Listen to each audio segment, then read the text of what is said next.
Ich habe die Braut ausgegraben, bei der Lars auf jeden Fall schwach wird. Der richtige Zeitpunkt wäre es ja immerhin. Schneider und Nathalie stecken gerade mit in einer Krise. Vielen, vielen Dank. Das war sehr edel von Ihnen. Ja, keine Ursache. Leonard!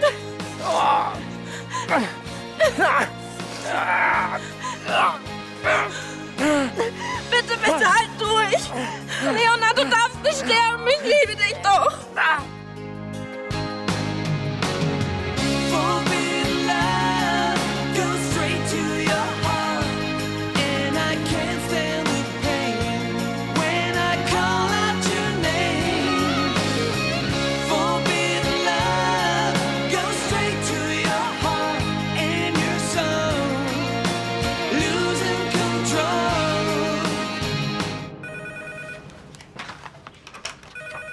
Brandner?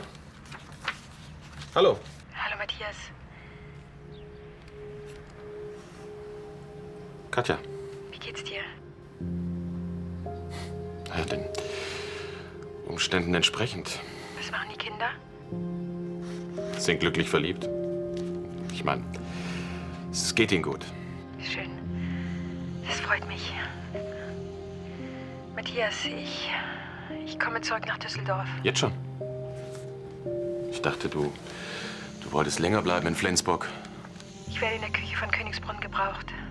Deswegen hat Elisabeth mich gebeten. Okay, ja.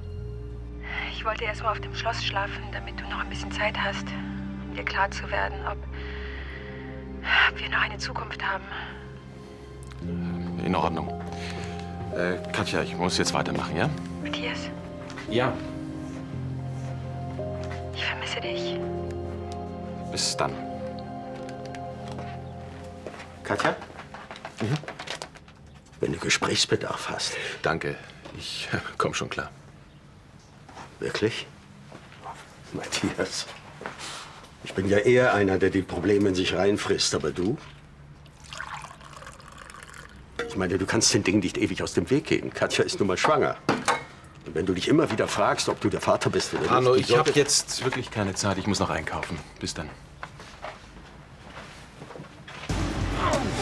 Hilfe!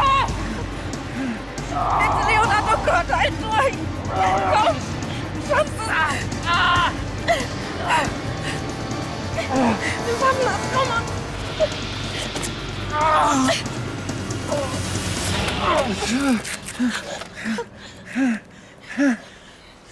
Geht's dir gut? Leonard, ich hatte solche Angst um dich. Es tut mir so leid. Das wollte ich nicht. Sag doch irgendwas. Was soll ich in deiner Meinung nach jetzt sagen, hä? Hey, kein Problem. Kann ja mal vorkommen, oder was? Es tut mir wirklich leid. Ja, jetzt tut's dir leid. Genauso leid hat's dir getan, als Hannes wegen deinem Scheißzeug ins Krankenhaus musste. Und was hat sich geändert? Gar nichts! Aber ich weiß doch auch nicht, was in mich gefahren ist. Du weißt es nicht? Dann sag ich's dir. Du bist verdammt nochmal drogensüchtig. Und wegen deiner verdammten nächsten Leine hättest du mich beinahe vom Parkhaus geschmissen. Verdammt nochmal. Au.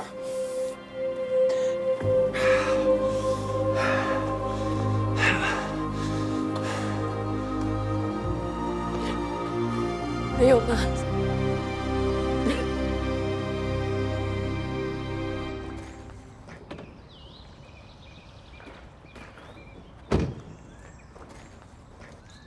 Herr Schneider, hätten Sie mal einen Moment.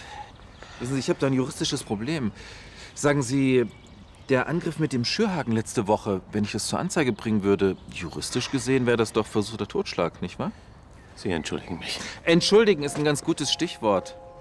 Wissen Sie, ich würde ganz gern von der Anzeige absehen. Allerdings würde ich dann eine Entschuldigung Ihrerseits erwarten. Darauf können Sie lange warten. Und das, obwohl Sie mich zu Unrecht verdächtigt haben? Gut. Bei Sophias Entführung hatten Sie tatsächlich Ihre Finger nicht im Spiel. Aber das ändert nichts daran, dass Sie ein skrupelloses, egoistisches Schwein... Vorsicht, nicht, dass da noch eine Anzeige wegen Verleumdung dazukommt. Halten Sie in Zukunft Abstand von mir und Nathalie. Ach, ich bitte Sie, an Ihnen habe ich doch gar kein Interesse. Was allerdings Natalie betrifft, da sieht die Sache schon etwas anders aus. Wissen Sie, es ist doch nur eine Frage der Zeit, wann sie wieder bei mir angekrochen kommt, weil sie bei Ihnen nicht auf ihre Kosten kommt. Ich warne Sie. Sie reiten noch nur Paragraphen. Wie Sie Natalie so richtig rannehmen müssen, das wissen Sie doch gar nicht. Jetzt reicht's! Mal Lars! Hey, was soll das denn? Dieser Kerl ist langsam gemeingefährlich. Kannst du Ansgar nicht einfach mal in Ruhe lassen?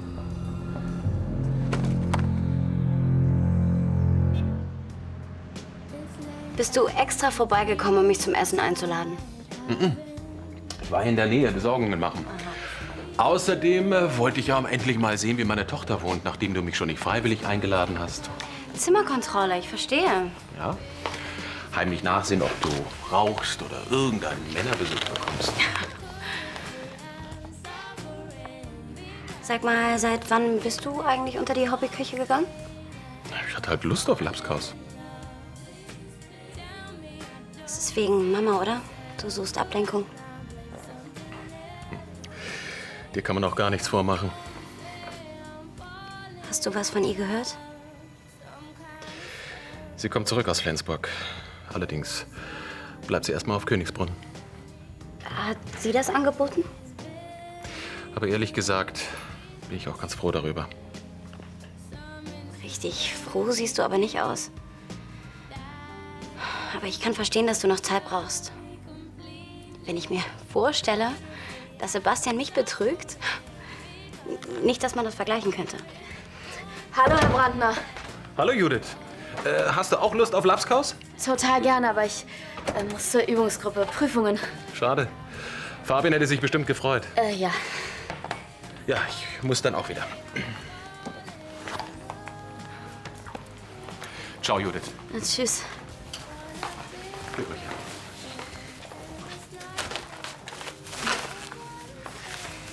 Dann bis später, Papa.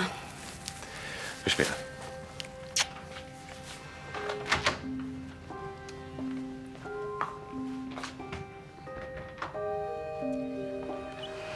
Werden eure Eltern sich trennen? Sorry, ich wollte mich nicht einmischen. Es ist nur so. Fabian hat erwähnt, dass es zwischen den beiden ein bisschen Stress gibt. Ja, das stimmt leider. Aber vielleicht drängt sich das ja auch wieder ein.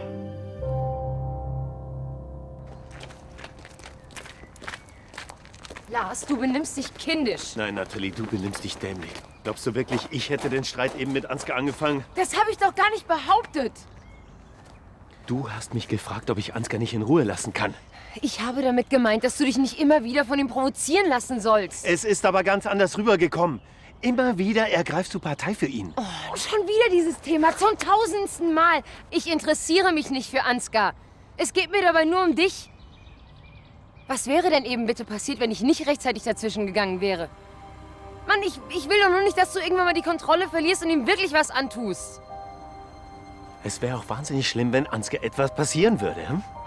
Du willst mich einfach nicht verstehen. Ich verstehe dich gut, Natalie. Viel zu gut. Ich brauche keinen Babysitter. Merkt ihr das?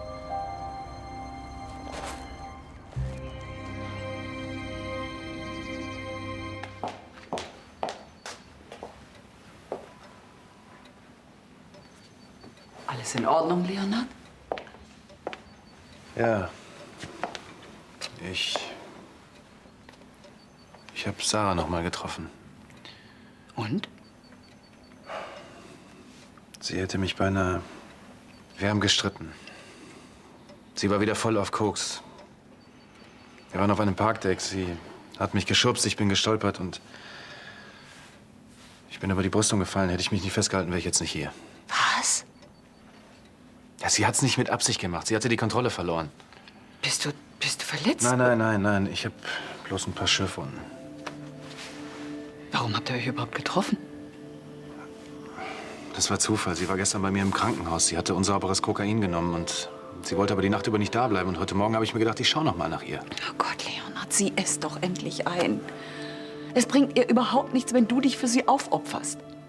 Sarah kann sich nur selber helfen. Sie muss es tun. Elisabeth, das weiß ich doch längst. Oder meinst du, ich hätte sie sonst vom Schloss geworfen? Es ist nur so schrecklich, sie ihrem eigenen Schicksal zu überlassen. Auch wenn ich weiß, dass ich ihr nicht helfen kann.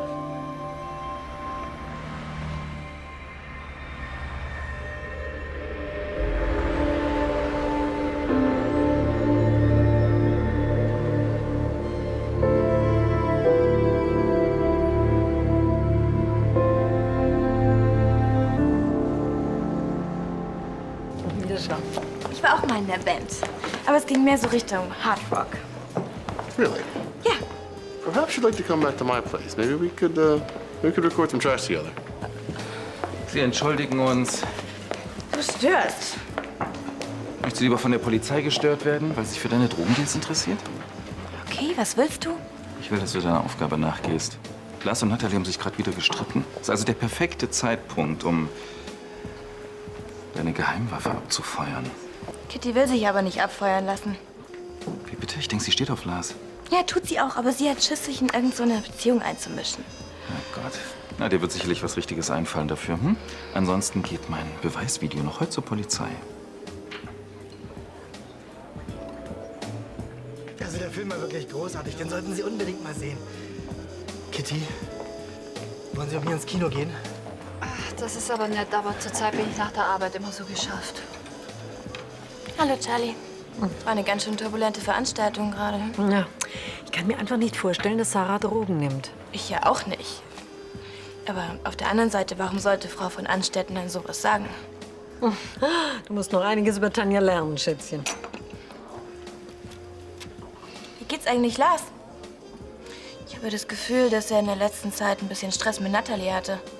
Ja, dafür, dass sie erst so kurz zusammen sind, läuft's wirklich nicht besonders.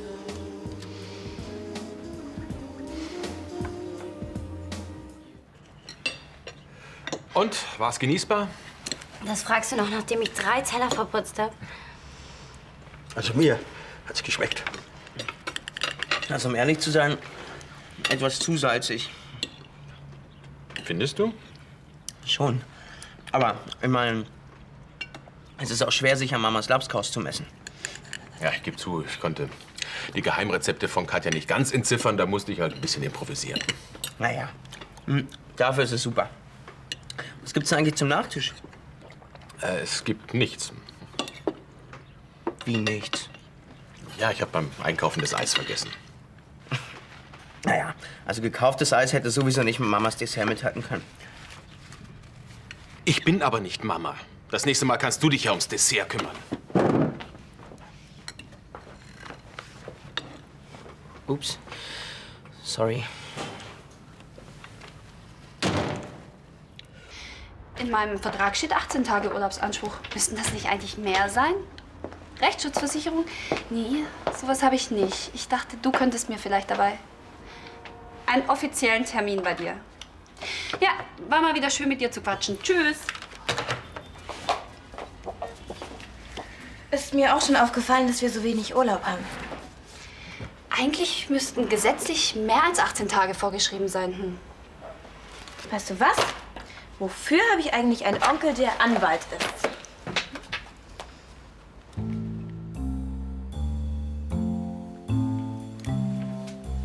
Hallo Lars. Na, wie geht's? Stress mit Natalie. Hm? So schlimm. Oh. Ihr denkt sogar über eine Trennung nach? Ach, nichts Wichtiges. Kitty und ich, wir haben ein Problem mit unseren Arbeitsverträgen. Ja, genau die Kitty. Okay, bis gleich. Komm gleich vorbei. Wirklich? Ja, obwohl der Arme ja echt im Moment andere Sorgen hat. Was hast denn du eben mit die Kitty gemeint? Habe ich das gesagt? Ja, als du mit deinem Onkel telefoniert hast. Ach so. Mein Onkel wollte wissen, ob ich die überaus attraktive und reizende Kollegin Kitty... Ehrlich? Ja. Ja, ich bin gleich wieder da, ja?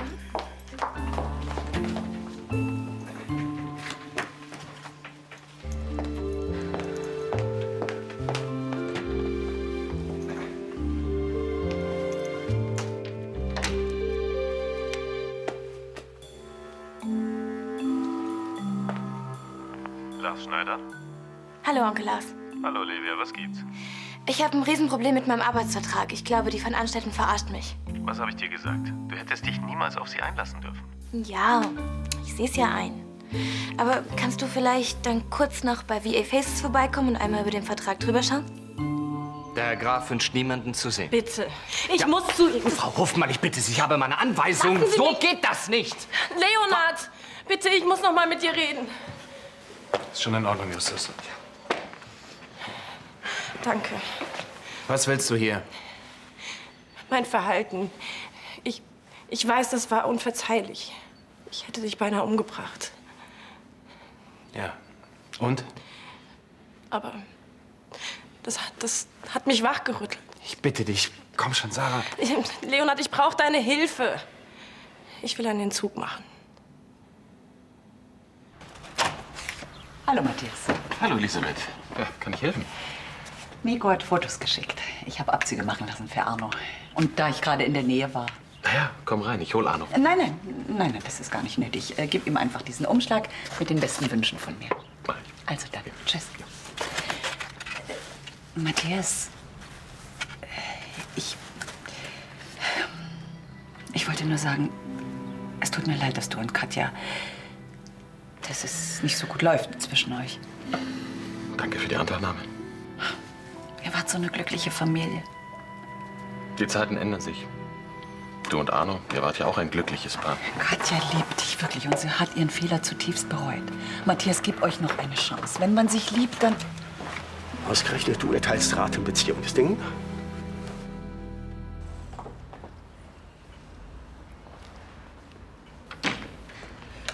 Herr Schneider, nett, dass Sie sich die Zeit nehmen konnten. Ich suche eigentlich meine Nichte. Olivia kommt gleich. Kann ich Ihnen so lange was anbieten? Tee oder Kaffee? Nein, danke. Ich wollte nur kurz einen Vertrag durchsehen. Hallo, Onkel Lars. Hallo, Olivia. Wo ist denn der Arbeitsvertrag? Kannst du das vielleicht mit Kitty durchgehen? Ich habe noch einen dringenden Termin. Ich bin hierher gekommen, auf deine Bitte hin.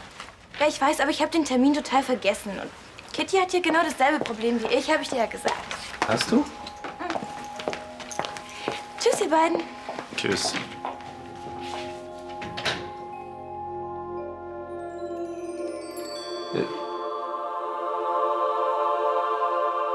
Ich wollte Matthias nur sagen, dass Katja ihn liebt. Trotz ihres Ausrutschers. Ausrutscher? So beschönigt man in Ihren Kreisen den Ehebruch. Arno, bitte, jetzt fang nicht wieder davon an. Ja, und warum nicht? Hast du mich nicht monatelang betrogen und das mit einem Mann, den ich für meinen Freund hielt? Wenigstens habe ich nicht aus purer Sturheit meine Tochter aus dem Haus und aus dem Land gejagt. Du verwechselst Sturheit mit Selbstachtung. Oh nein, ich kann das sehr gut unterscheiden, im Gegensatz zu dir. Also, alles einfach wie immer unter den Teppich gekehrt. Hier will niemand etwas unter den Teppich kehren. Im Gegenteil, ich finde, dass man sich mit dem Konflikt offen auseinandersetzen muss. Ganz offen. Ausgerechnet du plädierst für offene Konfliktbewältigung. Lachhaft. Du hast dich doch nur von deiner Sturheit leiten lassen. Mit falschen Ratschlägen hast du eine Familie zerstört. Ja, darin kennst du dich ja bestens aus. Jetzt ist aber Schluss! Übertragt doch eure Beziehungsprobleme nicht auf Katja und auf mich. Wir sind erwachsen und wissen, was richtig ist. Ich bin wirklich froh, dass du endlich zur Besinnung gekommen bist. Mit der Therapie bekommst du deine Sucht in den Griff. Therapie? Ja, genau. Eine Suchtklinik. Hör zu, ich habe mich da schon mal umgehört. Es gibt eine ganz wunderbare Einrichtung ganz in der Nähe von Siegen. Nein. Das ist ein Missverständnis. Wieso Missverständnis? Ich will den Entzug hier machen, bei dir. Ach, komm schon, Sarah, das haben wir doch schon mal probiert. Ich würde sagen, mehr als erfolglos. Aber das war doch was ganz anderes. Eine Suchtklinik ist ganz genau das Richtige für dich.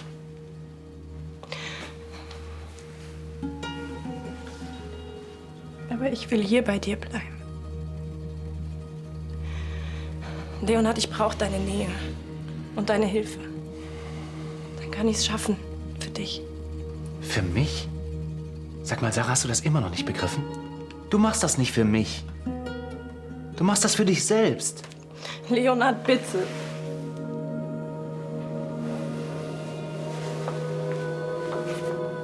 Es ist besser, du gehst jetzt.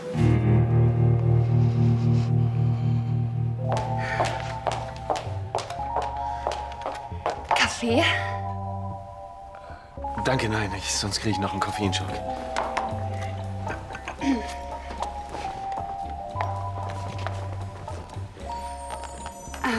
Ich habe in der Zeitung gelesen, dass Ihre Tochter entführt worden ist. Und dass Sie sie wohlbehalten wieder haben. Dem Himmel sei Dank, auch wenn die Entführer noch nicht gefasst sind.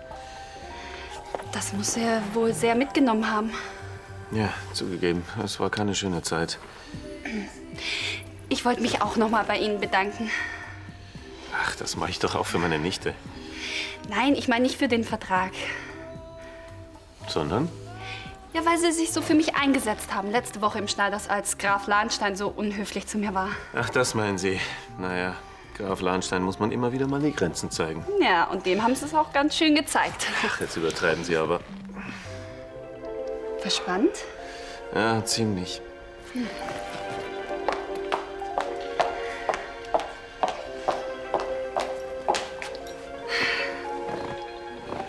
Nicht verspannen, locker lassen. Das tut gut. Entspannen Sie sich. Ich weiß, was gut für Sie ist.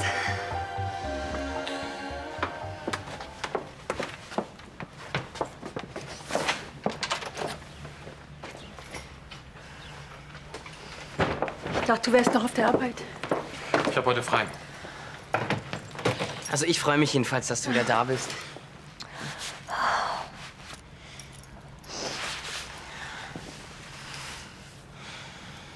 Eigentlich wollte ich nur Du willst doch nicht etwa ausziehen? vorübergehend. Ich bleibe erstmal auf Schloss Königsbrunn. Dann lasse ich euch mal alleine. Tschüss, mein Großer.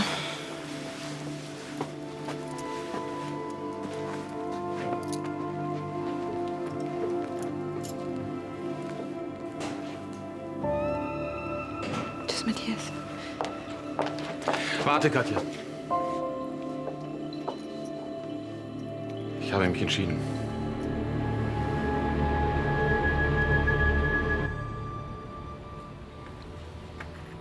Es war richtig, Leonhard.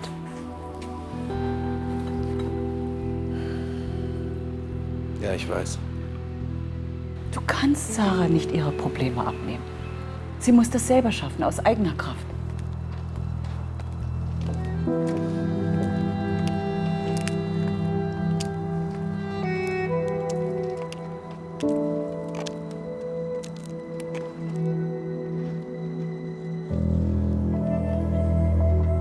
Und was ist, wenn sie die nötige Kraft dafür nicht aufbringt? Wenn Sarah rückfällig wird? Wir müssen hoffen. Mehr können wir nicht tun.